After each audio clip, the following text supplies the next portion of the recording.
arranca el Cotur, ¿eh? Bueno, señores, ahora sí. Quiero decirles... Abrime esta pantalla, por favor. Atento a la voz. Por favor. Ay, Dios mío. Por favor. Abran la pantalla, por favor.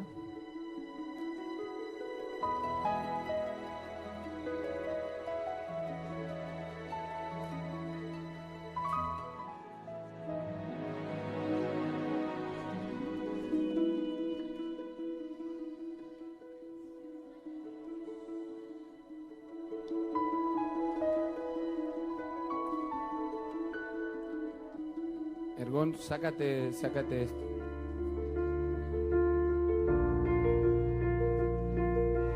¿Tienes alguien acá que...?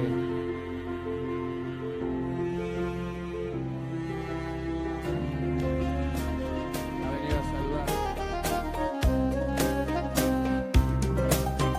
سلطانم چشم و چراغم مادر تنها گلزار باغم مادر بعد از خدا تنها امیدم مادر من با دعایت رو سفیدم مادر پرستار دلم ای روشنی بخشو چراغ منزلم مادر پرستار دلم ای روشنی بخشو چراغ منزلم در قلب منی این آرزوی آخر است گویم بهش در زیر پای مادر است دیوای من قدر تو رو نشناختم من را ببخش تنها به خود پرداختم مادر